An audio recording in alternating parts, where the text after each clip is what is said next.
Week in Review. Hey there, this is Bill Radke. Good to have you along with us. We're going to get to the week's news right after I briefly remind you not to take this news service for granted. People started up KUOW believing that everybody ought to have access to free, trustworthy information, and they figured the community would love it, and you would see how it's funded, and you would keep on chipping in. And we have built a great radio station, NPR and the BBC and the news shows, the fun shows, the local shows like Week in Review, shining a light on the Puget Sound area.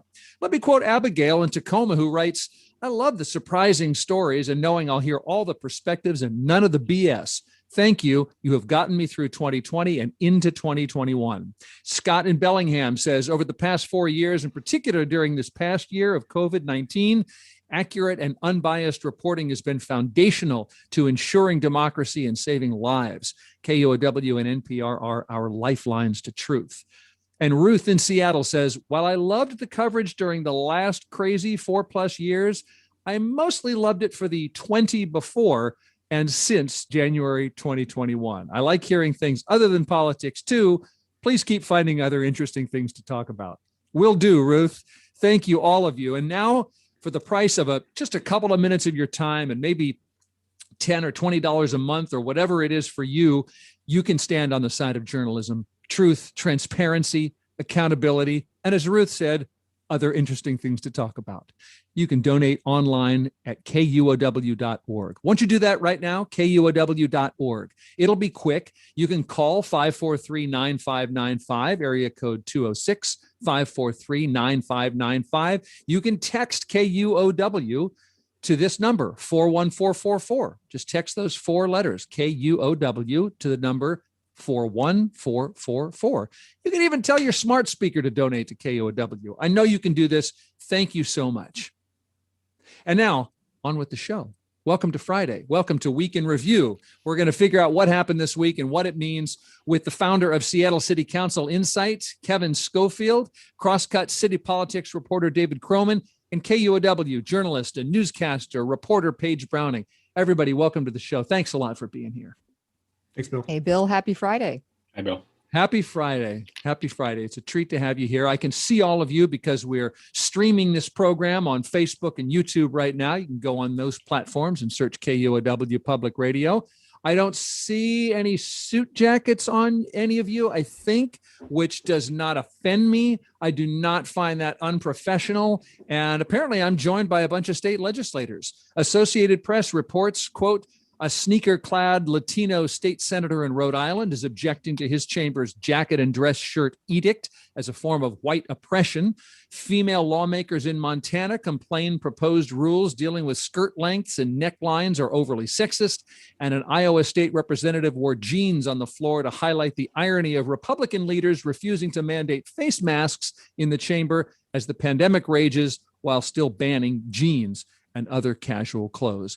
End of quote from that Associated Press report. I checked with Austin Jenkins. Our state legislature does have a dress code, but I think this is a Pacific Northwest value that is catching on. Call it casual, call it schlubby. And I'm just curious, before we get to the news, I'm just kind of curious. I don't know if you're sitting, I don't know if you even have pants on, any of you, but how are you feeling about this trend, Paige, the trend, a possible trend toward, I don't know, more informality? It really seems like an appropriate and perfect time for all employers and employees to be reconsidering dress codes. Everyone who's an office worker is at home, wearing whatever they want and has been getting the work done despite maybe wearing sweats every day or their bathrobe. So it seems like a perfect time to reassess this stuff. And dress codes can show your business, your professionalism, but they also can have roots in white supremacy and in very gendered dress, like you mentioned, the Montana lawmakers. And I guess my perspective is I like to dress nice. Makes me feel like I'm at work. But if you're getting the work done, who cares? David, you seem like a fairly informal person dress-wise, as am I. What are you thinking? Yeah, I haven't worked at a place that has a dress code since I worked at like a grocery store. So, and that was its own kind of specific sort of dress code. but Did you have to have flair at the grocery store? No, fortunately Welcome not. with a smiley Just a face? green T-shirt or whatever. Okay. But I agree that this will probably move towards a more casual dress code. Although, living in Seattle and Washington State, it's already fairly casual. If you're downtown and you see someone in a suit, you know that they're probably a lawyer about to go to trial, or maybe like a politician, but everybody else is already dressed fairly casually. I've been wearing a hooded sweatshirt for like the last year, which is fine. But like Paige, I sort of like to, I actually am looking forward to like putting on collared shirts again and like wearing decent shoes and like crisp pants. Just because. Why, David? What does that do for you in that moment when you're dressed like that? I think it's the sort of work life separation thing, where if I put on something that maybe it's not fancy at all, but like maybe not something I would just wear casually around the house, it like puts my brain in a workspace, like I'm going to work, and then when I come home I can like change out of that shirt and put on a sweatshirt. It's kind of a psychological thing. And I think this whole last year has been about a uncomfortable blurring of the lines between life and work, and sometimes clothing is a good way to distinguish between those two. Yeah, got it. How about you, Kevin? Well, this has me reflecting a little bit back on my time when I was in middle management at a tech company, where, mostly it certainly is an industry has a reputation for being super casual. But, I had to like check my schedule every day before I got dressed to go to work to just see, like, am I meeting with people above me or below me? Below me, like totally cash, but like depending on how I up or external folks I was meeting with, like I had to like pick and choose. And I always kept, a nice collared shirt and a pair of slacks and a tie on a hanger on the back of the door to my office, just in case, right? Just in case I like screwed up one day. But, now I'm sort of looking to the future, taking my cues from the late night hosts. So like, I actually saw Jimmy Fallon wore a suit one day last week, right? Seth Meyers, Stephen Colbert are not there. They're still doing the business cash thing, but like maybe changes in the winds here. Who knows? Is Trevor Noah still in a hoodie? I haven't looked in so, a while. Yeah. Could I add something, Bill? Yeah. I don't know why this reminds me of a couple years ago when Spokane-based astronaut Anne McClain was going to be on the first all-female spacewalk. Yeah. Now, talk about dressing for work. They didn't have enough suits that fit women, so that spacewalk never happened. So maybe more attention could go that direction. There's where a dress code might actually matter. Yeah. Okay. Well, I love that idea. My meeting with someone above me or below me. Let's get to a week in review. I'm Bill Radke. You can always think of me as below you. Let's start with the fact that vaccinate. This is I guess good news. I'll start with that vaccinating for COVID is going so well in Seattle that West Seattle and Rainier Beach are going to become just vaccination sites. No more. They're not even going to do testing at West Seattle and Rainier Beach. Full-time vax hubs. I guess, I don't know, Kevin, is that good news? I mean, I don't hear much about testing anymore, but I'm not sure that's totally good. Yeah. Well, I mean, one of the reasons that testing is getting cut back is because there's less demand for it. I mean, there's just less people, showing up, asking for the test. It concerns me because we still know that there's a fair amount. And in fact, in the last couple of weeks, the case count here in King County and in many other places around the country is starting to go back up again, right? It's great that we're focusing on vaccines and that, we're prepared and have the capacity to have more out there. But, it's not just a matter of testing to make sure that people who are positive actually quarantine themselves and stop passing along. But it's also, just as a secondary thing, it's really important that, the researchers studying these things get enough samples that they can actually do sequencing and figure out, are there new variants spreading around? Are there even newer ones that are still emerging, right? We still have a lot to learn about this, and the virus hasn't stopped changing, right? So there's still concerns about even variants that haven't shown up yet being able to emerge and evade the vaccines that we have in place. So testing gives us a lot of knowledge about what's going on out there, and not enough testing is a real hazard for us in terms of just awareness of the situation that we're in. Well, Mayor Durkin told me that on the positive side, this means they'll be able to vaccinate an extra 3,000 people per week, and that Rainier Beach site is is a good site for people that are being impacted more by the disease and need vaccinations more. We want to encourage vaccinations. West Seattle's been cut off by the West Seattle Bridge. So we're balancing a lot of things. It is true that COVID cases have been ticking up. I think we were in the 130s recently, 130-ish 7-day average of cases, and now we're up around 200. Although, David, you pointed out that it's not just about number of cases. We need to look at a little bit more than that. Yeah, I mean, I think as vaccinations, as older folks in particular get vaccinated, it wouldn't be surprising to see a kind of divorcing of the hospitalization numbers from the case numbers, which is a good thing. If people are still getting COVID, but no one's getting hospitalized or dying, then, that kind of solves the problem as well. I don't know that we're there yet. I mean, hospitalizations were also dropping with case numbers. Case numbers have started to go up while hospitalizations seem to be kind of plateauing. And as we know from now having a year of experience, hospitalizations lag behind case numbers. So, I think if it turns out, in a week or two, we'll know if hospitalizations are following cases. If hospitalizations don't go up, that's a good sign that the vaccines are really doing what they're intended to do. But, I think one big concern about, letting case numbers go out of control, even if hospitalizations don't follow, is the more people that are infected, the more opportunity there are for mutations, as we've talked about. And so, we want case numbers to come down so that we reduce the risk of mutations and hospitalizations. But, if people are not dying, that obviously is a vast improvement from where we were before.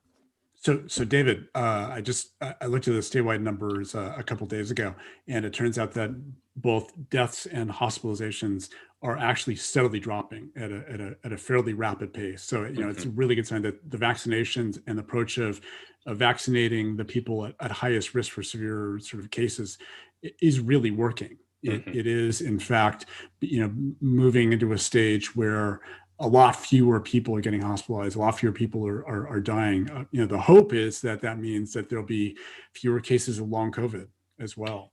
And that's a big concern. Why we don't really understand the long-term effects, even for people who have mild to moderate cases of this. But in terms of the severe ones and the risk of dying from this, it's gone way down in the last few weeks.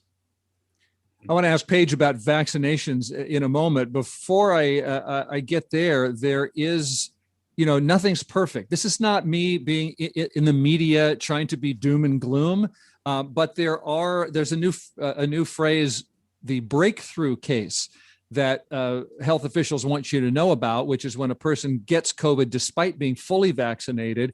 And KUOW's Tom Bonsi says that has now happened in the Northwest. The Washington State Department of Health says a few breakthrough cases have been reported to the agency among the roughly 1 million Washingtonians who are now fully vaccinated. It won't say exactly how few, while it looks for any commonalities between the cases, such as maybe there was a bad batch of COVID vaccine, or maybe there's a troublesome new virus variant.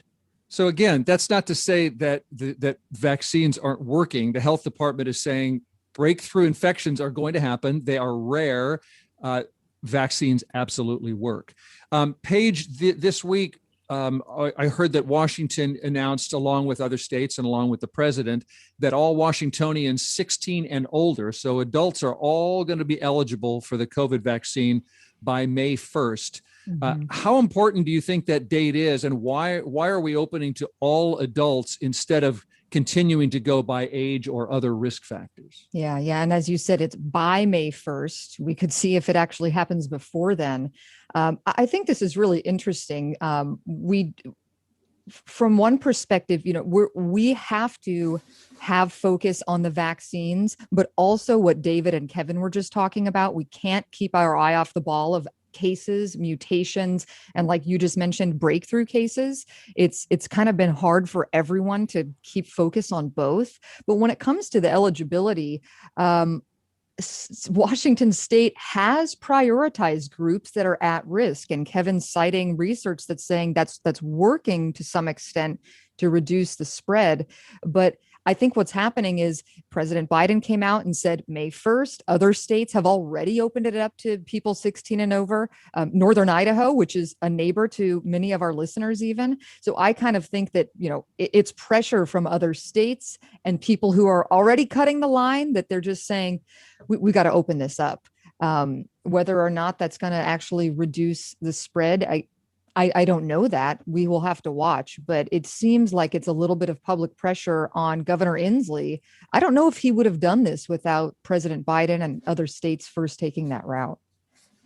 Yeah, so Paige raises some great points there. One of the things that I've seen a lot of speculation on the last couple of weeks is what the level of vaccine resistance is going to be in the general population as it gets opened up, right? Because I think there's a lot of fear that a month from now, there could be a bunch of open appointments, right? Because we've sort of saturated the people who were going to volunteer to go get it, right? And rather than sort of let that slow down the pace in which we get as many people as possible vaccinated, they're just anticipating, how can we jump to the next step and go a little faster with this? One thing with the May that has surprised me about the May 1st deadline is actually in Washington, like most adults will already be eligible even before that. I think that currently, the number is currently 3 million people, or adults rather, 3 million adults in Washington are eligible. Next Wednesday, another 2 million will come online, which only leaves another like million and a bit that will be additionally eligible come May 1st. So, it'll be a big lift, but I think the test will really come next week. Like if next week goes smoothly, then you've got 5 million people or adults that are eligible. Then I don't think the May 1st deadline is actually going to be all that challenging. If there are problems though with demand and logistics and things like that, I would imagine that will start really showing up next week. The one positive thing I see is that, come May 1st or whenever that they, unlock that date, it won't be a question anymore. Am I eligible or am I not? If I've got, one comorbidity, one underlying condition, there's no question you can register. But I wonder if you guys have noticed something that I've just been hearing among friends and family that, a couple weeks ago, it was, the conversation was maybe we'll be vaccinated by the fall. And now that we have this May 1st date in mind, everyone is like, I need to get my vaccine right now before May 1st happens and the floodgates are open. So everyone, it seems like there's some urgency now that wasn't there before. One more COVID note. Microsoft is going to start bringing workers back to its Redmond headquarters on Monday. Workers will have the choice to return or work remotely or some combination. And Kevin, since you used to work at Microsoft, I wondered any take on what percentage will go back in and whether this is going to be, is this a matter of, hey, if you want to work from home, whatever you want to do, or is this going to be a big headache for Microsoft? What do you think? Yeah, I think it's going to be interesting. It's going to depend on a lot of individuals' family situations, right? Are they going to feel like they're going to be more productive if they can, get away from the kids for a while? And a lot of the, professional workers at Microsoft, at the very least, have their own offices, right? Some groups have kind of the open floor plan, but there are a lot of private offices, and that will probably be safer for a lot of them working in that environment than open floor plans. Give them some peace and quiet and work hard. I think when you look at the other aspects of being in the office with other folks, like how are meetings going to happen? Are they actually still going to gather in meeting rooms, or will their meetings still be online, even when they're all sort of sitting in their offices? I talked to this morning a Microsoft worker who said, what they've been told is all the cafeterias will still be closed, right? So how much benefit will they really see? And maybe like there are a bunch of folks just dying to get out of their homes that will rush into the office immediately, even at their reduced capacity. And then after a week or two say this just isn't worth it and start staying home again. It's also just logistically going to be really complicated for them because they're trying to de-intensify the office space as well. So they're moving around a lot of people's offices. So some people have to go in and just like move their stuff out of their office so that somebody else can move into them as they just spread out over the space that they have for the people who are going to be coming in. So it's really going to be a complicated test. It's going to be pretty challenging. And I think we're going to just have to see how that works out for them. Okay. Anyway, I guess I should ask, has anybody had a needle in their arm yet? And any thoughts on working from home versus heading back to buildings? I got a needle in my arm. I got lucky. Oh, yeah? Woo. Lucky? I got What do lucky. you mean? Great. Leftover dose at a Safeway nearby. I was. Were you queuing up at the end of at closing time? No, it was like a pharmacy and a Safeway, and people had been sort of going and seeking out extra doses, and my brother-in-law was there, and he said, they've got some extra shots, come on down. So they said, if you can get here in 15 minutes, we'll give you a shot. And I live 25 minutes away. So I drove dangerously fast to get there and succeeded. You drove dangerously fast for the sake of safety. I know, yeah. And I'm health. thinking about the irony if I'd gotten in a car crash on my way to get a shot to protect myself from COVID. I haven't yet. I'm in my mid 50s, and I'm kind of in the donut hole on this, right? Where I'm old enough to be at higher risk, but too young to actually qualify yet. And as far as I know, I still don't qualify next year. So next week. So May 1st can't come soon enough for me. I'm dying to get vaccinated. And I felt bad. Yeah. I felt bad, a little bit bad about it.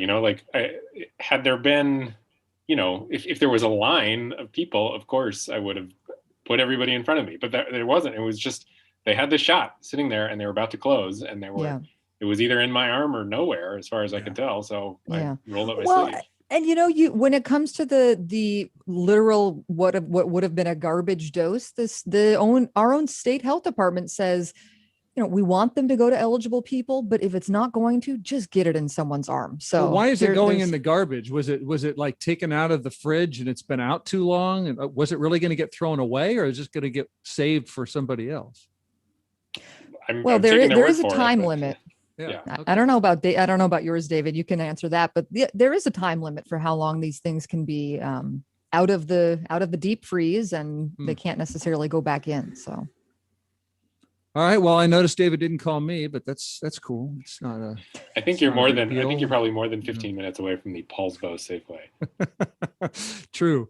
That is David Kroman from Crosscut. We got Paige Browning here, KUOW's Paige Browning, and Kevin Schofield from Seattle City Council Insight blog. And we're figuring out what happened this week and what it all means. And we've got more to say. And we're going to be right back here on listener-supported KUOW. Don't go away.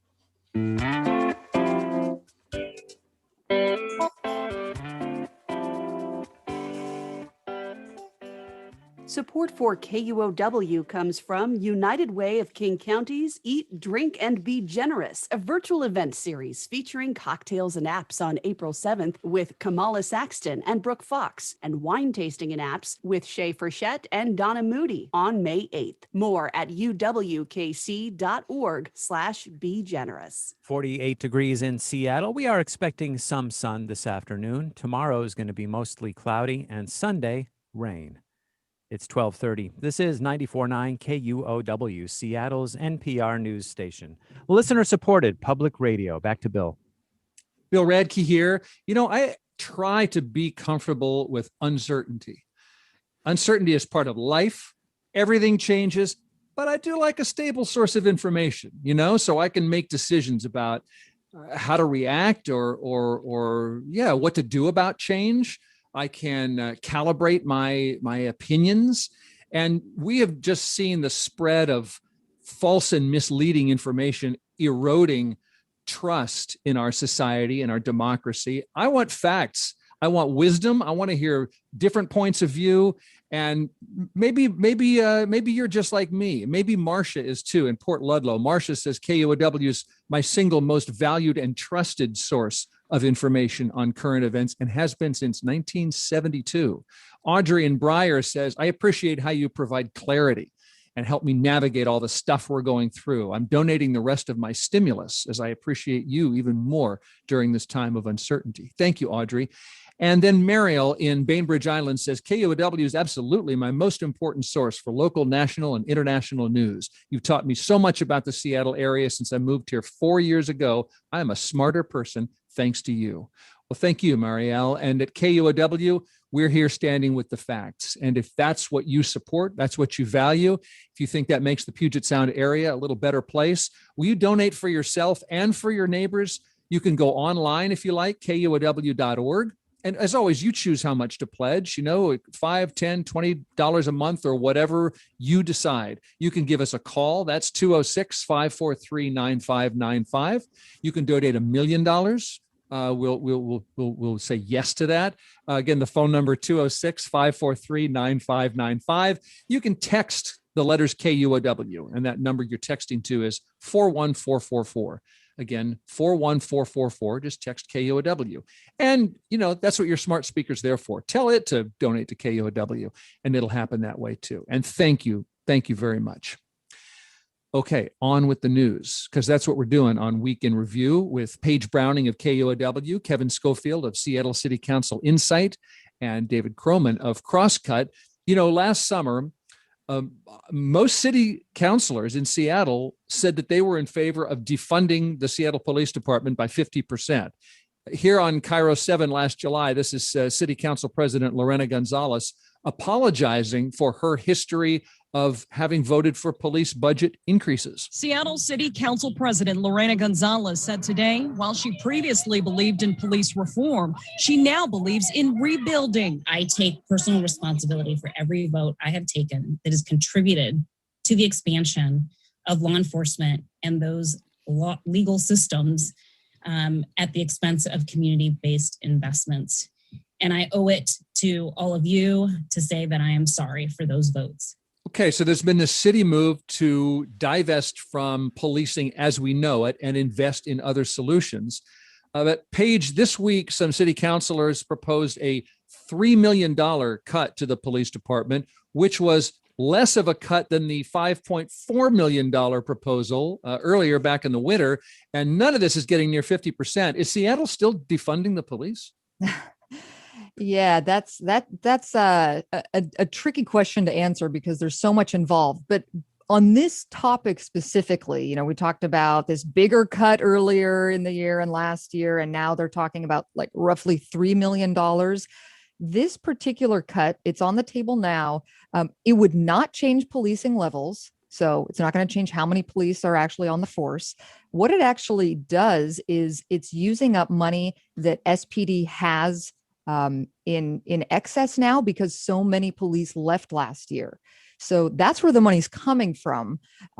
It's also rolled into the fact that SPD spent a lot of money in overtime working protests last summer. So they received extra money from the city council last year. And now the city council is basically asking for that back. So if you can follow all of that, the city council said, we approved your overtime funding. And we actually said we weren't going to do that. So now we're asking for it back. And we're asking for about $3 million that we want to put toward other things. And the proposal would put this money toward what they call participatory budgeting, which is tied to recreating what public safety looks like. And then the other element is that some of the money that SPD has, the city council says, we will give it back to you if you can just give us some monthly reporting on your staff levels. So this is not defunding the police by 50%. We're only talking about $3 million or even $7 million on the high end.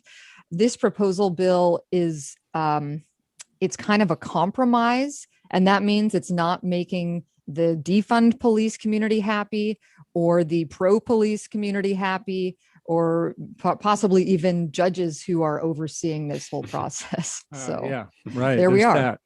Thank you, Paige. So David Kroman of Crosscut, why is Seattle not actually headed toward defunding the police at 50%? What changed? Well, a few things, I suppose. I mean, well, for one, what defunding has occurred has actually not, for all the talk about the city council, the defunding that has occurred has, as Paige was sort of alluding to, really come from the police department itself, which is that so many officers have left of their own accord, like way more than usual. And then because of COVID, sort of not specific to the police department, the city was under a hiring freeze anyway. And so just these officers were not being replaced. So we remember in the summer, the city council said, we want to lay off 100 officers or whatever. Well, 135 left last year and were not replaced, which wasn't really any doing by the city council. This is just this thing that's happening. And so now the question is kind of one of timing, really, which is how do you, if you want to reimagine or rebuild a police department, do you let it shrink on its own, or do you make cuts and then you take that money and you try and build something to replace it as a sort of signal to the activists who were demanding that this happen? Or do you say, we're going to spend years and a bunch of money trying to rebuild alternatives, and then kind of once those are up and running, then we will sort of defund the police? And I think that's kind of the tension there. There's not a lot of disagreement in City Hall that something should change about the police department, but it's sort of, do you create the pressure to do that by making the cuts now, or do you wait it out a little bit and build the alternatives first? And I think early in the summer, we were hearing a lot more of the former, and I think a lot of that was responding to pressure from the protests. And now we're hearing more of the latter, which is city council people saying, look, I'm still in favor of shrinking the police department and coming up with alternatives, but we want to do it in a way that, like, we don't have, 10-minute 911 response times or whatever. So it's just, I think the debate has just gotten a lot more nuanced, I would say. Kevin, the city council is your beat. Enlighten us further. What's going on? So what David says is all a conversation that's happening. And in some ways, it's really actually not the most important conversation that's happening. The one that's really driving this is arguably what the Department of Justice, the court-appointed police monitor, and U.S. District Court Judge James Robart are saying related to the consent decree around this. And starting last summer, when the city council tried to briefly to remind listeners, Seattle is under this federal decree. We're about to go down into a deep rabbit hole. The federal government is overseeing our police reform. So they're overseeing police reform, and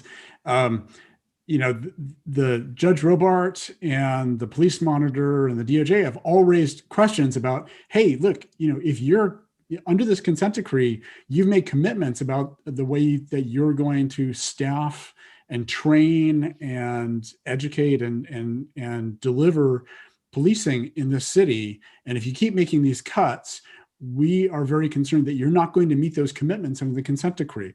So until you show us that you have actual alternatives in place, we don't think you should be cutting this. And Judge Robart earlier this year had, what he called himself harsh words for the city council for them going in and slashing the police department. So at the end of the day, the SPD is saying, hey, we need this money to put in place, mitigations for the huge attrition we've had over the last year. But that isn't really what's carrying the day at this point. What's carrying the day is whether Judge Robart and the DOJ think that, SPD can deliver policing to the city. And they are clearly on a different page than the city council right now about that. This is all very ironic too, which is that last summer, the city filed a motion to end this consent decree, which has been going on for, almost 10 years, negotiations actually longer than that. They filed a motion saying, release us from the bulk of this consent decree, not all of it, but most of it. But the timing of it came right in the middle of these protests. And so the look of it was that Seattle was trying to get out from accountability right at the moment when people were demanding a lot of accountability. So there's this huge backlash to this. City kind of backed off and said, all right, fine, we're not filing this motion. The irony now, though, is the judge who's in charge of this isn't his tome, his kind of Bible is, are you in alignment with this fairly narrow set of requirements I've laid out for this police department? He doesn't really care about he cares about defunding the police, but his goal is not to make the protesters happy. His goal is to meet these requirements that were set out a decade ago. And now we're in this point where the requirements that were set out a decade ago may in fact be coming into conflict with what the protesters are demanding, even as many of those same protesters demanded that they not end this consent decree. So it is just a horrible, horrible web of very complicated and weedy things. But the reality is, as Kevin says, I think it just means that the city council is not free to do exactly as they please, because they've got this federal judge who is basically the most powerful person in the room.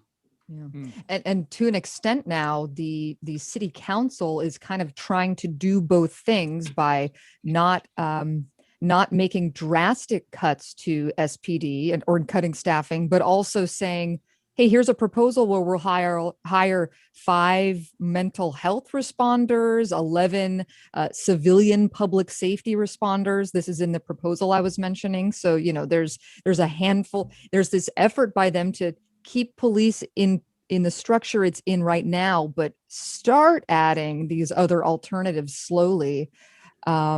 And we have people who are saying, I'm scared to go outside. Listening to the city council briefing this week, there were people testifying, I'm an older woman living downtown. I'm scared to go outside.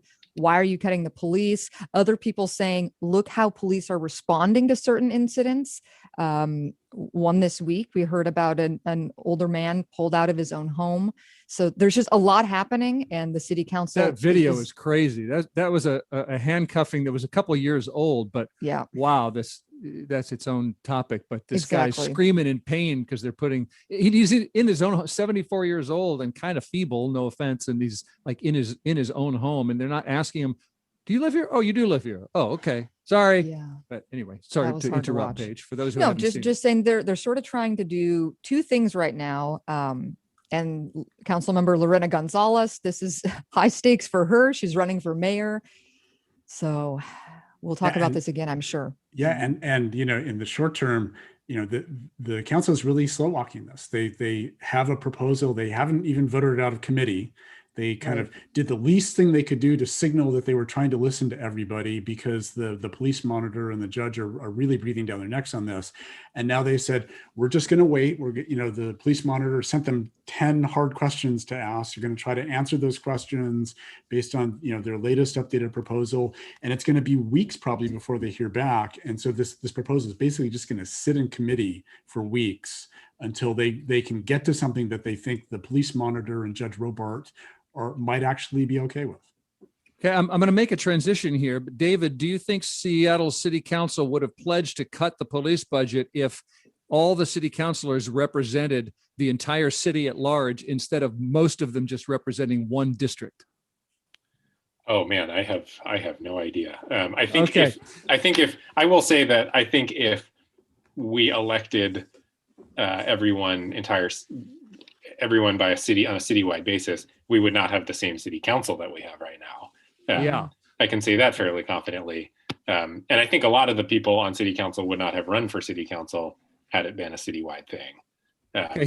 Thank you. Here's where I'm going with this. Now that we do have districts and most of the city councilors represent just one district, the city has to keep redrawing the boundaries every few years so that each district has the same number of people in it. And that boundary drawing process has started. Kevin, which part of the city gained population and which lost, so that there's going to have to be a shift? And what's the most interesting shift? Is there a shift that's going to happen that will change city politics? Yeah, so overall, first of all, I should put a caveat of, last year, the actual redistricting, the formal one, is going to be done based on the 2020 census. We don't have the numbers back for that yet. The 2020 census happened over the course of last year, but over the course of last year, we also had, starting with the protests last summer, what some are calling an urban exodus. A bunch of people moved out of the denser areas of the city, either to the outskirts of the city or even potentially to some of the neighboring suburbs. And we don't really know not only how much of that there was, but how much of the census actually caught, right? Because the two things are going on simultaneously. So, with that said, if you look at kind of the numbers from the end of 2019, it looks like sort of the center of the city, downtown, South Lake Union, and Capitol Hill gained a lot of population. So that's District 7 and District 3. They're way their population are way too big, so they're going to have to shrink. And then a lot of the districts around the periphery of the city, everything from West Seattle to South Seattle to North Seattle, District 5, and District 6, which is Ballard and Fremont, those are all going to have to shrink. So, I did a sort of quick cut on what that might look like. And it looks like Pioneer District and Pioneer Square and Central District, Pioneer Square and the Chinatown International District might end up moving to District 1 with West Seattle. It looks like some of the southernmost part of District 3, the rest of Mount Baker, Judkins Park, Leschi might move down to District 2 with the rest of South Seattle. And it looks like Magnolia might actually move up into District 6. So for listeners who might have trouble following that, what's the most interesting, impactful potential change to the city, if any, based on how you think things might move around? Or is this way too soon to ask? I think it's way too soon to ask. One of the rules under the redistricting is that the people laying out the new map can't look at any individual's home. And in particular, that's relevant for our sitting city council members, right? So it may be that when the maps are redrawn, somebody who is sitting in one district right now is no longer sitting in that district, right? Yeah. And can't run for re-election in that district without moving. Right. So we'll have to see how that plays out. Okay. Any other thoughts on redistricting and our, the city's literally changing, people moving around? Any more thoughts on whether this is going to change city politics? Yeah, I mean, they're really tight races. These races are always separated by a few thousand votes.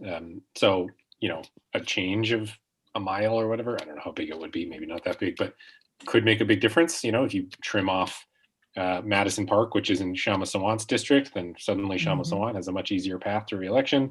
Likewise, if you expanded that to include some more, conservative areas, you might have a harder time. For me, the kind of most interesting thing about districts was, and I don't know if people remember this, but it was bankrolled by this woman, Faye Garneau. She's since passed away, but was sort of the preeminent conservative financer of political campaigns in Seattle. One of very few Republicans. She gave to Donald Trump a lot. Basically, single-handedly bankrolled the push to switch from a citywide system to a district-based system on the idea that on a citywide level, progressives were always going to win city council, but maybe on a district level, somebody who's like a little more conservative might be elected to the city council. In fact, what's happened is I would argue that the city council has moved much further left since that. And it's actually sort of opened the door for people like, say, Sean Scott, who came up just a percentage point short in District 4, to run a viable campaign. I mean, he didn't have a lot of sort of money or power behind him, but because he could walk his entire district and knock on doors, it sort of gave him a shot at being on the city council. So, maybe some point down the road, we will have a conservative tilt as a result of district system, but the sort of point, the goal of the person who financed the switch has totally backfired. It's been exactly the opposite. I think in practice, when I'm sorry, go ahead, Paige, please. No, you go ahead, Kevin. In practice, how it's turned out is, I think in a lot of ways, the reality is it doesn't take a lot of votes to get elected to a district-based position, around 16,000 votes, right? So what that means is, one or two advocacy groups that band together and, can work in a district and get a good chunk of that 15 to 16,000 votes can get somebody elected. And then they have somebody who really feels a lot of allegiance to them. And it's interesting what I've heard repeatedly unsolicited from people from all walks of life in the city over the last couple of months is great dissatisfaction with the district-based system it is right now, right? To the point where they feel like it's polarized politics in the city. It's created, more fealty to advocacy groups and activists. And again, I'm hearing this from surprising corners of the city that I have not found a lot of people who are willing to defend the system right now. And it made me wonder that, if somebody were actually to propose a new ballot initiative to scrap the system, would it pass? Oh, yeah, I think that's interesting because we have seen some success stories with the district system, or maybe what neighborhoods would deem them as. I'm thinking Deborah Juarez, like really making, live in D5, her District 5, just like really owning it. I'm remembering West Seattle when there was a tree cutting incident where homeowners hired to cut down some public trees. Lisa Herbold got involved. So Yes. it can get really local, but why this matters if you're not a districting kind of nerd like us is we're a major city and votes can come down to a 5-4 vote. So the neighborhoods do matter. There was even this past summer, a police budget related vote that came down to 5-4. So yeah, it matters. Good point, Paige. Yeah, true enough. We are approaching the end of our week in review. So let's take a quick break and come right back at it. Don't go anywhere.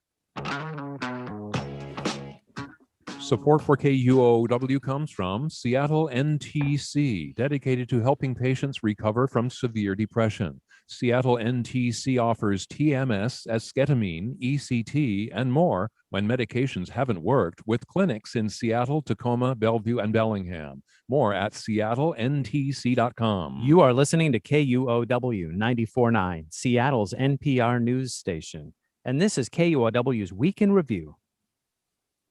This is Bill Radke, and I am with Kevin Schofield, the founder of Seattle City Council Insight, and Crosscut city politics reporter David Kroman, and KUOW journalist, reporter, newscaster Paige Browning.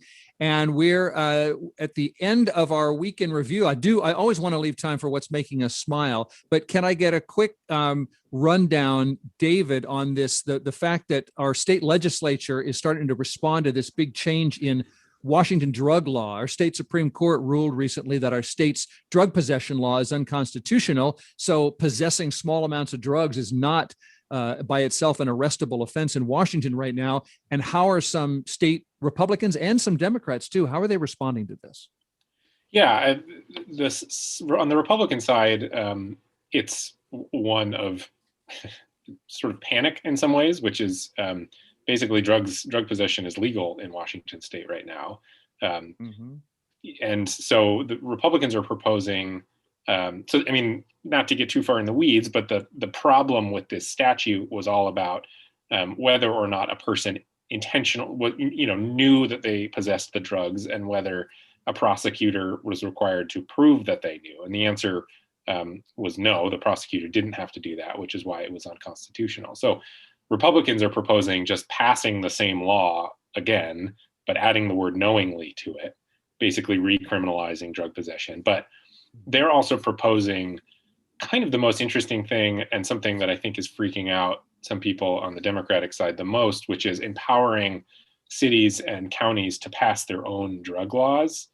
Some debate about whether or not that's legally allowed as it is, but this would explicitly allow that. I think Marysville did something like that. Yeah, which could end up in court. There's some question about its legality, but this would explicitly allow states and counties to do that. So people are freaked out by that, because it would create this system of, you could be in Marysville or whatever and get arrested for having some drugs on you, but you just run across the city boundaries and you're okay.